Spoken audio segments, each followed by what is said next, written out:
Iran की संसद ने हिजाब पर कैसे सख्त किया है कानून। नए हिजाब कानून में जोड़े गए सजा के कौन से नए प्रावधान। क्यों अब ईरान में बेहद मुश्किल होगा हिजाब नियमों का विरोध। क्या है ईरान के इस नए कानून का ट्रंप कनेक्शन। इजराइल के साथ जंगी तनातनी के बीच अचानक ईरान में क्यों सख्त बनाए गए हैं महिलाओं के लिए हिजाब के नियम। लगाते हैं दूरबीन और उठाते हैं इन तमाम सवालों पर से पर्दा। नमस्कार, आपके साथ हूं मैं प्रणय उपाध्याय।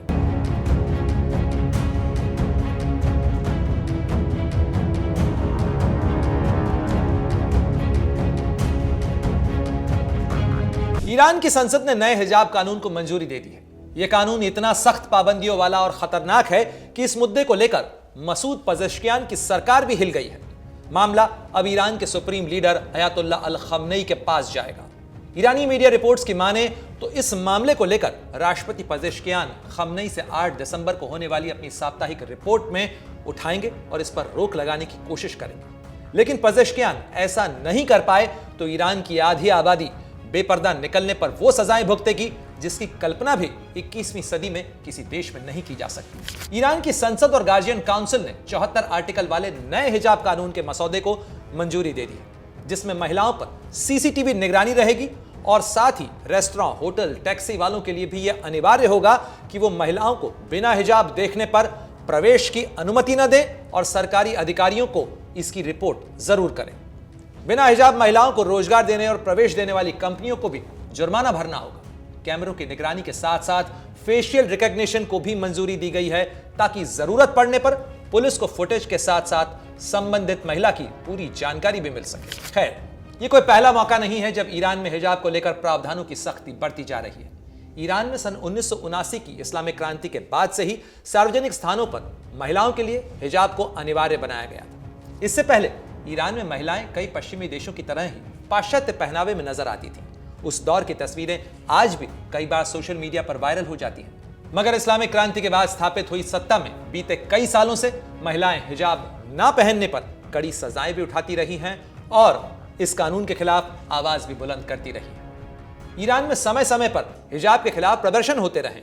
2 साल पहले पूरा ईरान हिजाब विरोधी प्रदर्शनों से हिल गया था। इन प्रदर्शनों के दौरान 22 साल की महसा अमीनी की मौत के बाद तो प्रदर्शनों की आग इतना भड़की थी कि ईरान का खमनेई निजाम दहल गया था।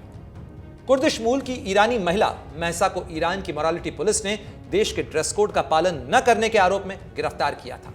आरोप है कि पुलिस ने महसा को इतना पीटा कि उसकी मौत हो गई। महसा अमीनी की मौत के बाद देश भर में बड़े पैमाने पर विरोध प्रदर्शनों का सिलसिला हुआ। इस दौरान महिलाएं और स्कूली छात्रा ही नहीं बल्कि कई युवा पुरुष भी सड़कों पर उतरे थे। हिजाब विरोधी आंदोलन राजनीतिक सत्ता परिवर्तन की मांग तक पहुंच गया था। ईरान की इस्लामिक क्रांति के समय रोटी, काम और आजादी का नारा बुलंद किया गया था। वहीं हिजाब विरोधी आंदोलन के दौरान महिलाओं ने इसे बदलते हुए महिला जिंदगी और आजादी के नारे में बदल दिया था।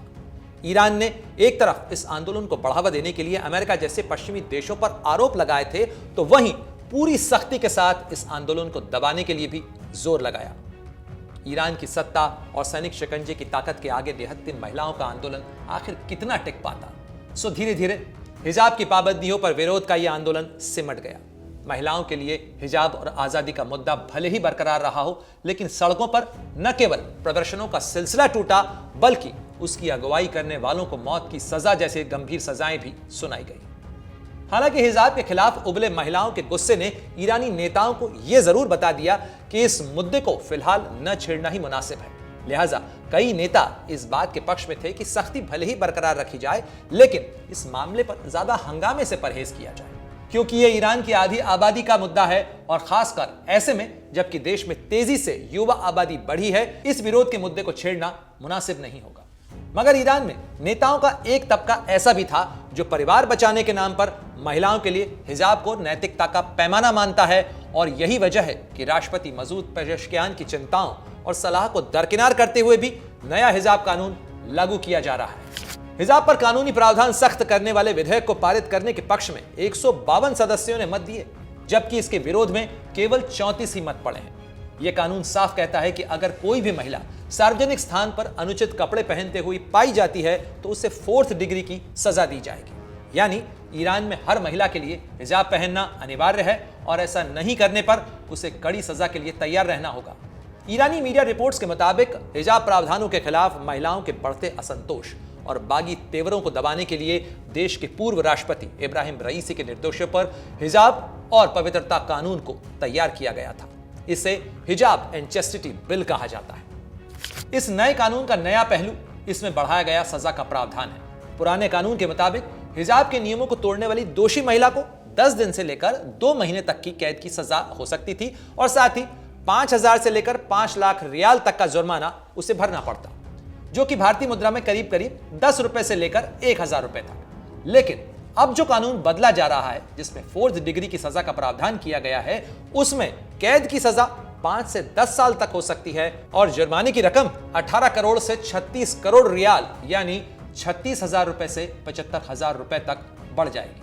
ईरान में पहले से ही सार्वजनिक स्थानों पर और सोशल मीडिया पर सही तरह से हिजाब न पहनने या हिजाब बिल्कुल न पहनने वाली महिलाओं पर कानून की भी सख्ती है और सामाजिक दायरे में भी उन पर पाबंदियां हैं। इतना ही नहीं, बदले हुए कानून में इस हिजाब पाबंदी की आलोचना करने वाले या मजाक उड़ाने वालों के लिए भी सख्त सजा का प्रावधान किया गया है।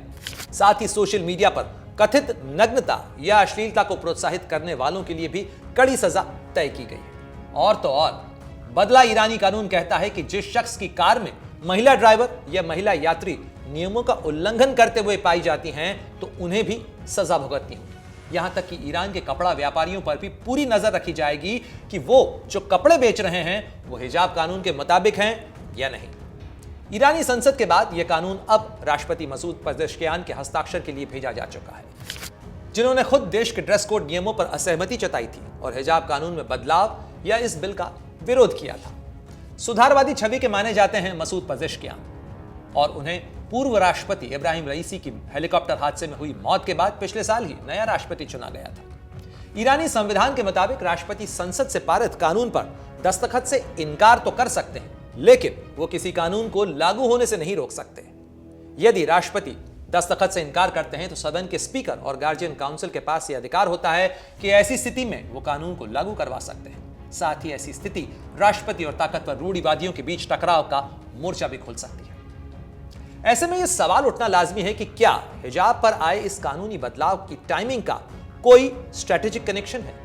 आखिर अभी ऐसा क्या हुआ कि ईरान के नेताओं ने महिलाओं के खिलाफ नए कानून पर मुहर लगा दी, जबकि अभी तो न तो महिलाओं का हिजाब विरोधी कोई प्रदर्शन चल रहा है, न किसी तरीके का कोई सत्ता विरोधी आंदोलन चल रहा है। और तो और ईरान इस समय इजराइल के साथ सैनिक टकराव का तनाव भी झेल रहा है। दरअसल राष्ट्रपति डोनाल्ड ट्रंप के सत्ता संभालने से पहले ही वो ये संकेत दे चुके हैं कि वो ईरान पर गर्म और इजराइल पर नरम रुख अपना सकते हैं। ऐसे में ईरान को चिंता इस बात की होगी कि कहीं सत्ता में आने के बाद ट्रंप की अगुवाई में अमेरिका एक बार फिर महिलाओं के विरोध को हवा न देने लगे, खासकर ऐसे में जबकि ईरान कई मोर्चों पर उलझा हुआ है। किसी भी देश में आंदोलन की आशंका से तो कभी भी इनकार नहीं किया जा सकता है, मगर जाहिर तौर पर ईरानी निजाम की मंशा ऐसी किसी भी कोशिश से पहले ही नियम और पाबंदियों की बागड़ को मजबूत करने की है। हालांकि ऐसे में जबकि 8 करोड़ से ज्यादा की आबादी वाले ईरान में 20 से 35 साल के युवाओं की संख्या 60% से ज्यादा है, तब ताजा कानून एक जोखिम भरा कदम जाहिर तौर पर नजर आता है। अगर आप ये वीडियो YouTube पर देख रहे हैं तो हमारे चैनल को सब्सक्राइब कर बेल आइकन दबाएं और Facebook पर देख रहे हैं तो हमारे पेज को लाइक करें। 8 मिलियन प्लस सब्सक्राइबर, आपके इस भरोसे के लिए बहुत धन्यवाद।